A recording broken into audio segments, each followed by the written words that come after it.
Welcome, everybody, to this week's podcast episode for the Financial Freedom for Physicians podcast. I'm your host, Dr. Christopher Liu. And as you know, I talk about 4 different types of freedom: time, financial, location, health freedom. And in that regard, I'm always naturally curious about people doing innovative things, different things, going against the mainstream. And it's my mission to bring those guests to you to share in the conversations. Hopefully, you get motivated, inspired, maybe even educated. So, in that light, I have an entrepreneur. His name is Adam, and he's going to talk to us all about the military standpoint from operations, leadership, teams. So, Adam, welcome. Thank you so much, Christopher. It's such a pleasure to be here. And fantastic mission that you have here. I love the idea of just being open and exploring all sorts of different things. It really exposes us to a lot of things. Yeah. Yeah, it's really I'm like I said, I'm naturally curious. I like to see what people are doing differently. How can I always innovate and improve? So tell us, you have a military background. Tell us about your background, your company, how you got started, and we'll go from there. For sure. So I joined the military during the height of the Iraq War. I was just coming out of college. So naturally, when you finish I had a bachelor's degree in music. So naturally, get a bachelor's degree in music, join the Army. Seemed logical to me. But ended up serving 12 and a half years active duty, the vast majority of that time in Army Special Operations. So I was doing everything from jumping out of planes to working in embassies and getting in firefights. It was a crazy time. Loved every second of it. I'm super happy I did it. I'm a reservist, so I got to have the active duty time.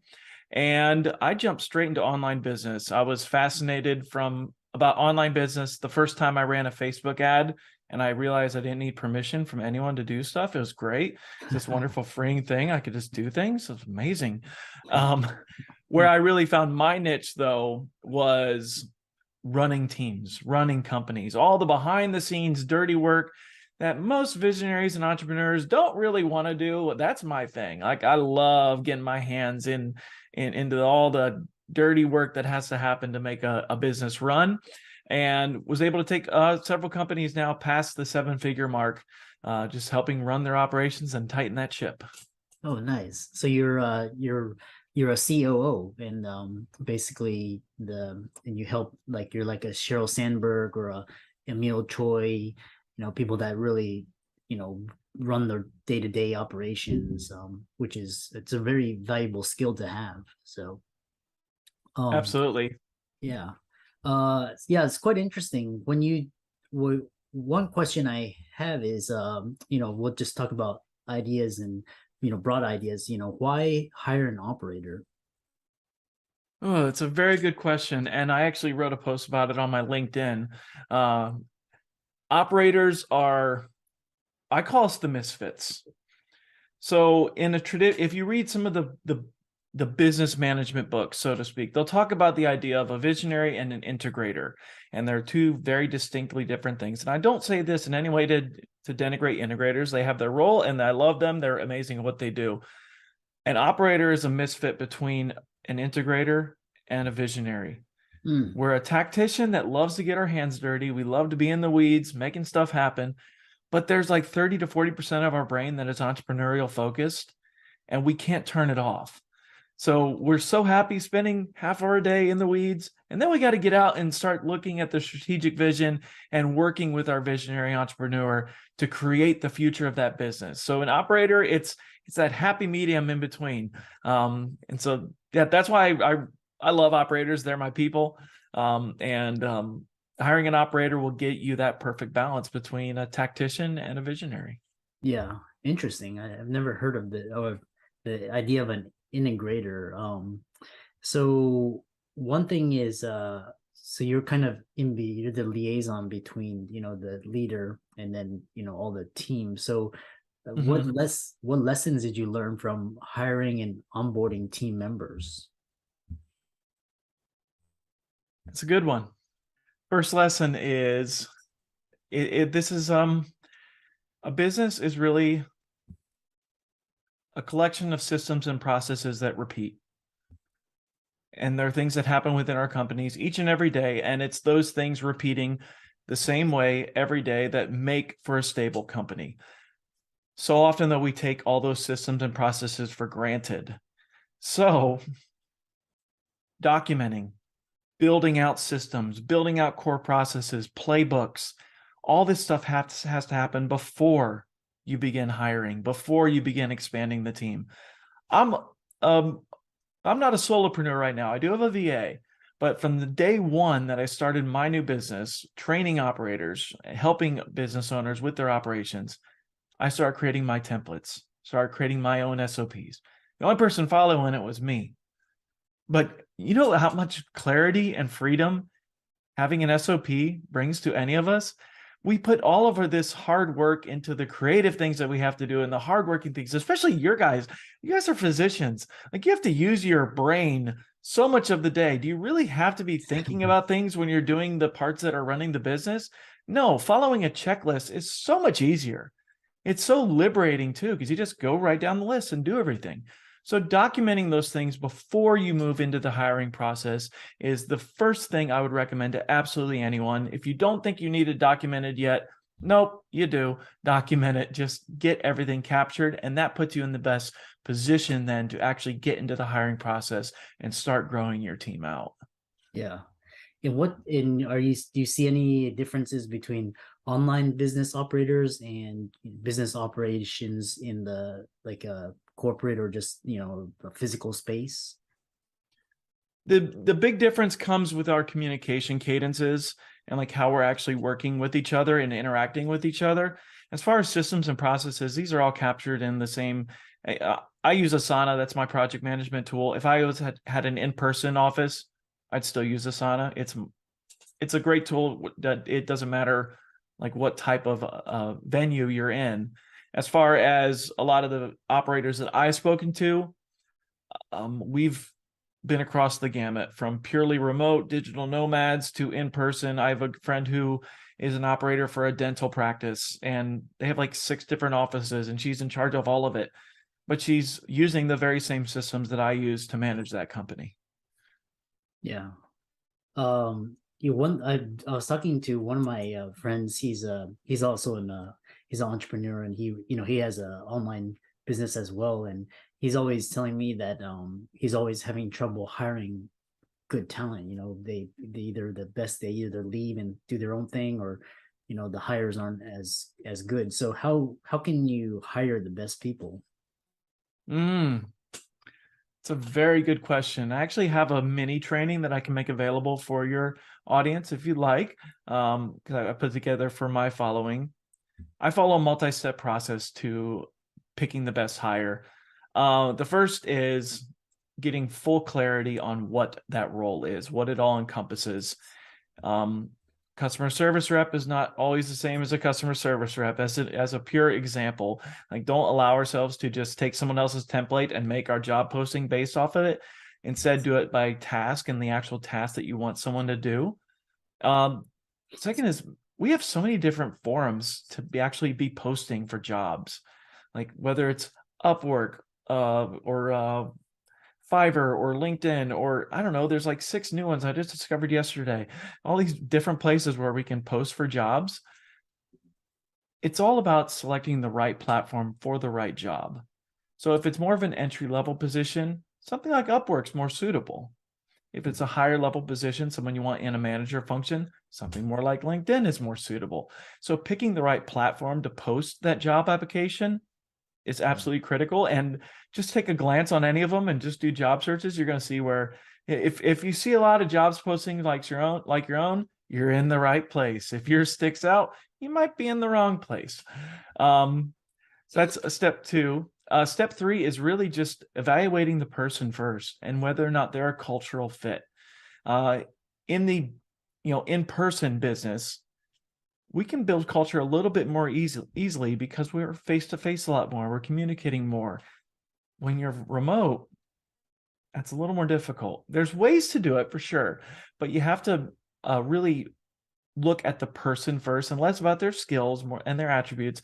But is this someone that you can actually relate with? Are you going to have that kind of relationship and that connection with when you can't always be communicating in a face-to-face manner. So I always do culture fit before we even get into trial tasks.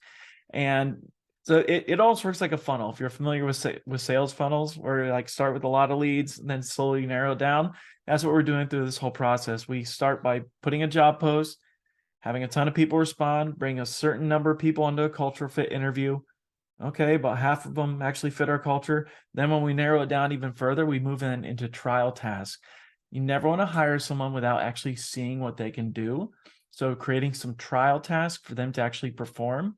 And then finally, this is all before they even get to the final interview, or actually like they're talking to their boss. All of this happens before this stage of the game. And so many of us want to skip right to that. So do all of these various steps before we move into that actual final interview and hiring decision. Interesting. What have you found were the best places? Is it referrals, word of mouth? Is it just kind of you post it onto the job sites? What have you found that works the best? The best source of new employees I've ever found is my own email list, to be honest. Because when you hire from an email list, you're hiring from a following that you already have. You already have the culture fit. You already are hiring people who are mission oriented. They believe in what you're doing. They've already bought into your Kool-Aid, so to speak. Like if you're a mission-based company, what better place to find mission-based people than your own following? So that if you don't have an email list, not all of us do, especially if you're not an online business. I got that. Apart from that, I've had just tremendous success with Upwork. And just a shameless plug, I was hired as a social media manager at $15 an hour on Upwork, and I became the COO. So, I mean, you can find tremendous talent on job posting sites like that. Yeah. What have you found that is some of the best marketing strategies for rapid growth? The number one strategy for rapid growth is to be able to think strategically, to be able to have those big strategic plans and then nest them down into, I like to do 90-day sprints. So when I'm in big planning mode, I did this a lot in special ops. Special ops is on a 5-year planning cycle. We're envisioning things that are 5 years out. None of us can actually do 5 years out. That's ridiculous. You can't be planning actual engagements that far out. Most of us can't. But what can we plan 5 years out? We can plan the direction of our company. We can think where we actually want to be in 5 years. What does that look like? Why is it important? What does that mean for us as a person? What does it mean our company is going to go through? And then start to break it down. And instead of focusing on the next year, 2 years, 3 years, focus on 90 days at a time. When you're focusing on that short of a duration time period and said, in the next 90 days, I'm going to do this. Well, now we're working within compressed time. So there's an interesting thing out there called Parkinson's Law. Have you ever heard of that? Yeah, it's where you fit the number of tasks and activities into a certain amount of time. So it's like, yeah, I'll let you discuss. I'll let you. Yeah, exactly. And we're all terrible at it. And until someone says, dude, you're taking a whole lot of you might want to compress time. When you work in compressed time, you're able to get more accomplished. So having a team that's running all those systems and processes that we talked about earlier, freeing the visionary up to be strategic is really the key to all this. When visionaries are able to be strategic, they start thinking of the moon and just going for it and thinking of all these wazoo ideas where us operators are like, oh, dude, again with this, come on, man. Okay, we're on big picture vision again. And let visionaries stay in big picture vision, let them do that. But when we break it down into those cycles, and then we are working in compressed time towards that strategic vision, that's how we make big leaps forward. Yeah. It's quite interesting. And then you talk about secrets for creating a team culture, leading a dynamic team. Tell us more about that as we wrap it up. Sure. Yeah. The biggest thing, especially with online businesses, is I wrap it up under an umbrella I call a communication cadence. The fact is, most of us hate meetings, right? I think everyone's out there nodding their head. But let's ask ourselves realistically, why do we hate meetings? Most of us hate meetings because we don't have a purpose to them, that we don't have an agenda that we're working from. They seem listless, aimless.